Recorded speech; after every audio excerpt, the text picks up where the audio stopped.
લક્ષ્ય ન્યૂઝ, એક નજર, એક લક્ષ્ય. કલોલના ગોલથરા ગામે સગર્ભા બહેનોને પૌષ્ટિક લાડુ વિતરણ કરવામાં આવ્યા. કલોલ તાલુકાના ગોલથરા ગામ ખાતે દેશના ગૃહમંત્રી અને સહકારિતા મંત્રી અમિતભાઈ શાહના હસ્તે લાડુનું વિતરણ કરાયું. આ પ્રસંગે ગુજરાતના ગૃહમંત્રી હર્ષ સંઘવી, રાજ્યસભાના સાંસદ મયંક નાયક, કલોલના ધારાસભ્ય લક્ષ્મણજી ઠાકોર ઉપસ્થિત રહ્યા હતા. અને રાજ્ય સરકારે સગર્ભા બહેનો માટે એક મહત્વપૂર્ણ પહેલ શરૂ કરી છે. ત્યારે રાજ્ય આરોગ્ય વિભાગે સગર્ભા અવસ્થામાં રાહત અને પોષણને મહત્વ આપતા પૌષ્ટિક લાડુ કલોલ તાલુકાના ગોલથરા ગામે અમિતભાઈ શાહના હસ્તે વિતરણ કરવામાં આવ્યા. આ કાર્યક્રમ અંતર્ગત સગર્ભા બહેનોને પોષણથી ભરપૂર અને આરોગ્ય માટે લાભદાયક લાડુ આપવામાં આવ્યા. આ પૌષ્ટિક લાડુમાં વિટામિન્સ, ખનિજ અને પ્રોટીનથી ભરપૂર તત્વો છે, જે સગર્ભા મહિલાઓની સ્થિતિ અને શિશુના વિકાસ માટે લાભકારી સાબિત થાય છે. બ્યુરો રિપોર્ટ સંજય નાયક, કલોલ. અરે છોકરાઓ જોરથી બોલો જરા. ભારત માતા કી. મારી સાથે મંચ પર બેઠ જાઓ. મારી સાથે મંચ પર ઉપસ્થિત શ્રીમાન હર્ષભાઈ સંઘવી સાહેબ,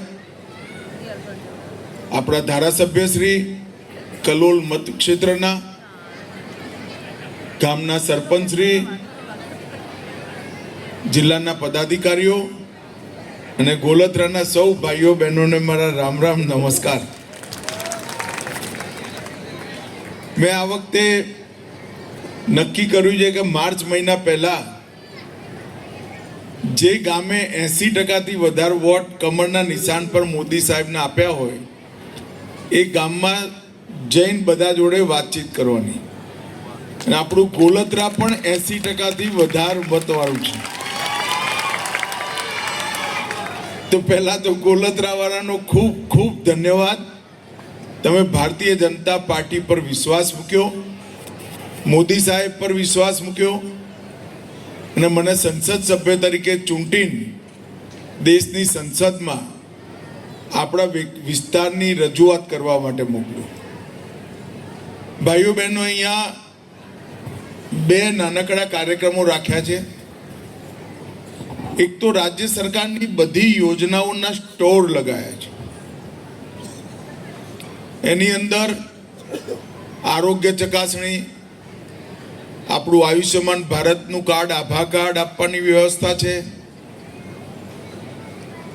કુદરતી ખેતી, પ્રાકૃતિક ખેતીની સમજ આપવાના સ્ટોર લગાયા છે. અને એની સાથે સાથે આરોગ્ય ચેકઅપની પણ વ્યવસ્થા છે. આવડા મોટા ગામની અંદર જુવાનિયાઓની જવાબદારી હોવી પડે કે સરકારની એક પણ યોજનાનો લાભ ગામના કોઈ માણસને ના મળે એવું ના બને. ખાસ કરીને આ લોકસભાના સૌ નાગરિકો વતી આદરણીય શ્રી અમિતભાઈ શાહ સાહેબ અને એમનો પરિવારજનોનો ખૂબ ખૂબ આભાર માનું છું.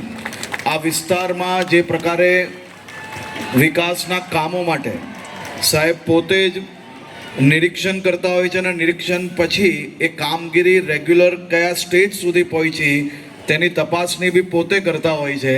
તે થકી આજે આપણા વિસ્તારની અંદર વિકાસના કામો ખૂબ ઝડપથી આગળ વધી રહી છે. હું આદરણીય શ્રી અમિતભાઈ શાહ સાહેબને વિનંતી કરું છું કે આપ સૌ માર્ગદર્શન આપે અને આપની સૌની સાથે ચર્ચા કરે.